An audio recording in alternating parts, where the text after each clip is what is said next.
Hey guys, Adam aka CSRadical here. So let's talk about some things that are not as controversial, not as political, not as socially themed. You know, I've been doing a lot of those recently, and it's not like I don't want to do them. I obviously have a penchant for wanting to constantly talk about these kind of issues, but I think I need to find a balance. So what I hope to do in the next little while, unless we get some events that I have to address right away, I want to try to focus on doing some more videos that are just me talking about things that I like and things that I enjoy and stuff like that. So I figured I'd start, because we're a week out from the Destiny 2 Warmind DLC, to talk about, Destiny and whether or not Warmind is going to be the start of me getting back into the game, because I have not played Destiny 2 basically at all this year. Since Curse of Osiris, I played here and there, and then it just stopped, and I have not touched it all year so far. 2018 has not been the year of Destiny, that's for sure. What I want to address, though, before I start with this video, is that I am not going to make blanket statements like Destiny 2 Warmind is going to get everybody back into Destiny. I have no idea what people left Destiny for, and I have no idea what it would take certain people to come back. What this video is not if everyone will come back because of Warmind, but if I will come back because of Warmind. Now, I could give you the short answer, which is yes, because I have it already on the Season's Pass, so I might as well, use up the content that I've paid for. So really what the question is not, am I going to come back because of Warmind, or is Warmind going to keep me back? And at first you kind of have to figure out, okay, why did I leave? And I think I've had a lot of time to go through and try to figure out exactly what caused me to leave Destiny 2. And I think realistically there are three major reasons why. One, obviously, being that there just wasn't enough to do. When you play a game like Destiny 1 for as long as you have, and you have as much content as that game had, it's kind of hard to justify a whole new game where you are back to the same level of content that Destiny 1 had when its first launch.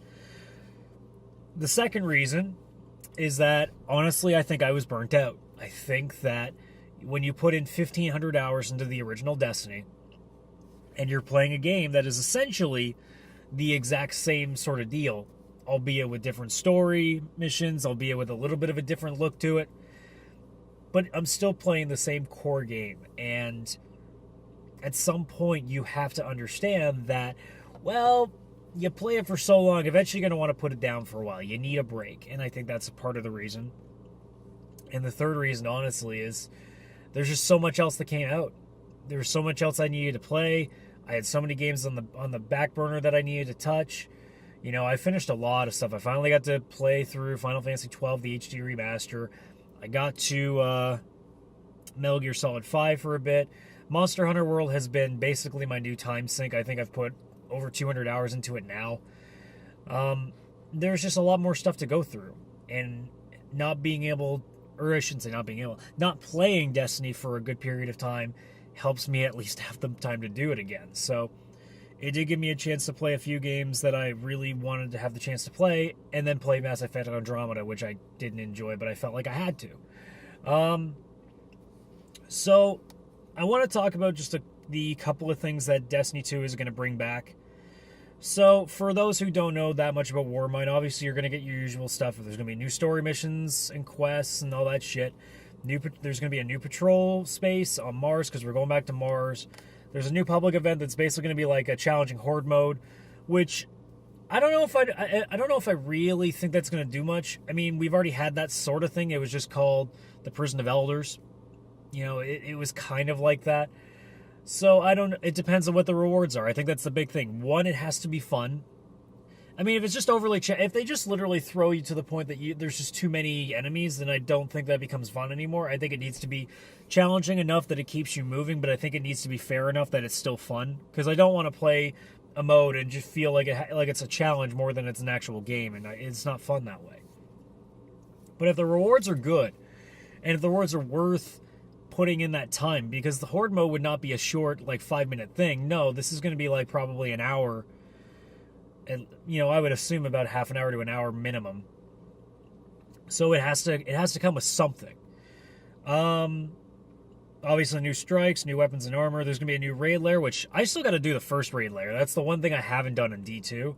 Just because I got to that point that, like, by the time that I had an interest in the raid lair, everybody else had already played through it 1,000 times, and they either didn't want to do it anymore, or they just wanted to do it quickly and not have to teach anybody. And then finally, obviously, it's increasing the level cap to level 30 and the power level 380, which apparently is going to be a slower build.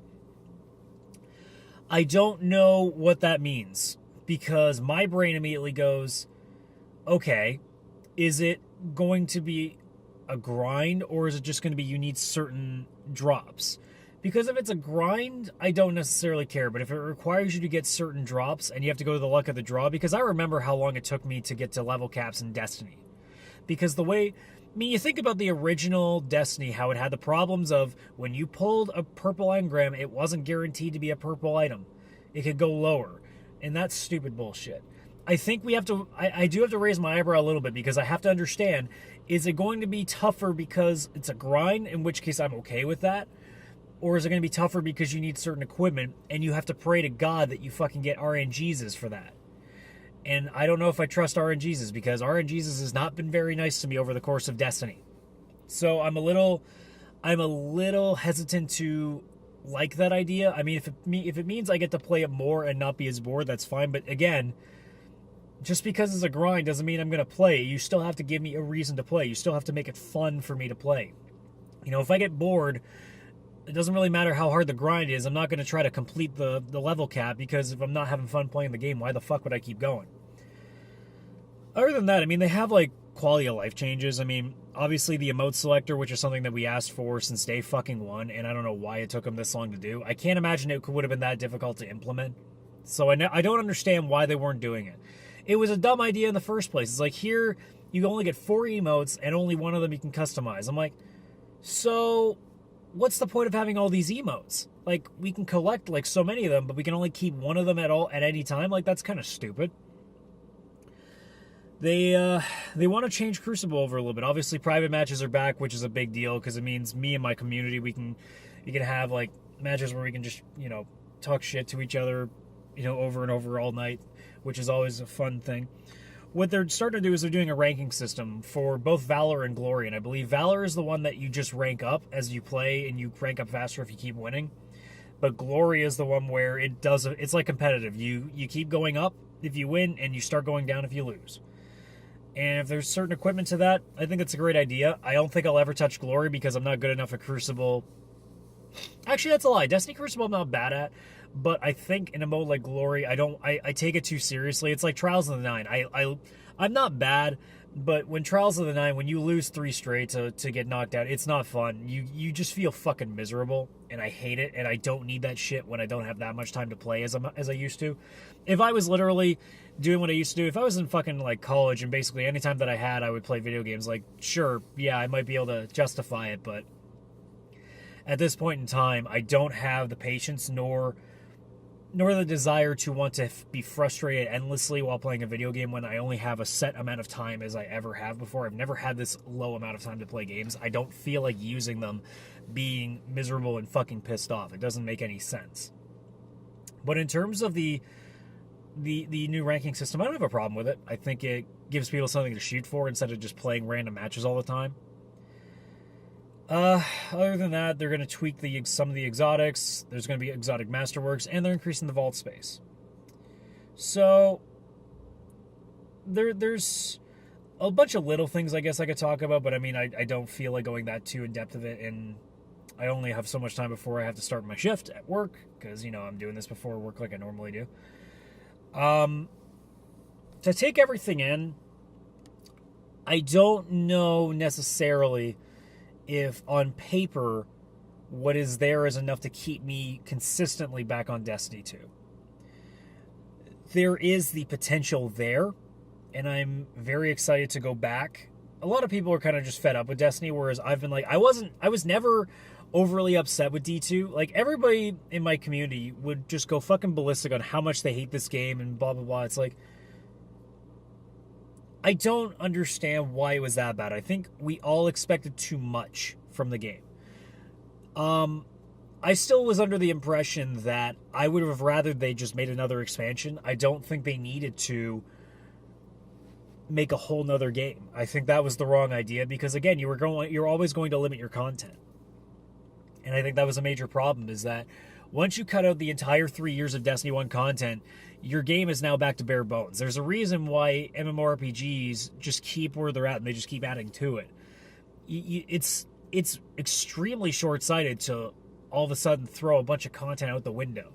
It doesn't work very well. And that's kind of what happened in that aspect. I'm fully committed to coming back to Destiny, and if Destiny 2 is back to where I need it to be, then I'm happy to be back. Obviously, I don't expect this expansion to be the one that makes it official, but I think this is the groundwork. I think that whatever happens in the fall, the next big update, is going to be where we really get the clear message of whether this game is worth still sticking with or not. I think E3 is going to be really interesting to see what the future holds for the game. And I think that, overall, the game is only going to get better. And I think when you have stuff like Battlefront 2 happening and Anthem being, put on the watch list because people are now a little bit wary, I think Bungie and I hope Activision has a little bit more of an understanding of what their audience is, and that their audience is not the Call of Duty audience that's willing to put up with anything. We have had a history with Bungie of always being more than happy to address our concerns and to let them know what we want, and what they're doing is retarded. And we have done that on several occasions, and they constantly are willing to listen and make the necessary changes, and I think this is no different. The only difference is, on this case, is whether Warmind is the one that fixes everything, or is it the one that starts to fix everything. And I think it's the latter. I think it's going to be the groundwork that leads to better things later, but I don't think that we are going to walk away from Warmind, and I don't think I'm going to walk away from Warmind never putting Destiny 2 down again. I think what's going to happen is I will start Warmind, I will play through as much as I can, and whether that's a week, whether that's a month, I'll go back to something else. And not to mention that we're going to be getting close to E3 at this point. We are about a month and a half away from E3. There is going to be stuff coming that I also have to have on my radar. There is still stuff on my to-play list that I'm waiting to go down in price so that I can get as well. I don't know if Destiny 2 has the capability to bring me back in full. I think it has the capability to bring me back temporarily again, which I'm okay with. There are some people that I know that are mad that they are not playing Destiny 2 all the time, every day, all day. I think that's a bit short-sighted. I think we need to stop acting like one game needs to do everything for us. It's impossible. I thought playing the NHL games back in college would have been something I'd play all the time, and eventually I got fed up. I thought Minecraft would be a game that I could never stop playing it. I thought Destiny, after playing the first one, when I came into Destiny 2, I thought, man, there's no way I'm not going to keep playing that game. Hell, even with Destiny 1, there was a point that I just stopped. Once we got to the final expansion, I can't remember what it was called, but it was the one where it's just like going back to all the old stuff. They made all the original raids, like they made Vault of Glass much harder. And eventually I got bored of that too, and I stopped playing. It's always going to get to a point where we have to understand that a game has a shelf life. And the idea with MMOs is that shelf life is on and off. That shelf life is on for a bit, then you put it down to play some other stuff while you wait for the next flood of content. And that's what I'm looking at with Warmind, and I think that's probably what we'll be looking at with anything else from Destiny now. Because I think if you have been playing Destiny since day one, there's no way in hell that you're playing that game every day and not, pushing yourself to do it. Because there's no way that you're playing a game for that long and you're not becoming a little apathetic to it. You're not becoming a little bored by it. And I think there's just people that want to keep it so close to them because it did so much for them in the early going. And it did for me too, but I can differentiate between enjoying a game and pushing myself to play a game. And I don't ever need to be putting myself into that position because there are so many other games out there that I can want to play. So that's how I feel. I think Warmind is going to be a good expansion. I think it will address a lot of concerns that we've had, and I think it will definitely show us that there is progress. But I am not going to tell you that it's going to fix everything, and I know that for a fact I will probably put that down by about a month. If I last longer than a month, I will be surprised. I don't think I will go much longer than that, because there's so much else for me to be playing. Not to mention that Monster Hunter still has a stranglehold, and if it keeps releasing really good free content like the Kulve Teroth content has been, I'm obviously going to be going elsewhere for a little while. So that's just how it is. I love Destiny 2, but I don't love it to the point that it's the only game I'll ever play, and I don't think anybody should ever be putting themselves in a position like that. So, that's what I got. Let me know in the comments below what you guys think about Destiny 2. Are you psyched for Warmind? Are you interested in going back? Or are you just kind of, wait till, shit gets even better. I want to see progress first. Whatever works for you, and I'm going to be happy to hear and talk about it. So, thanks for watching, guys, and I will see you next time.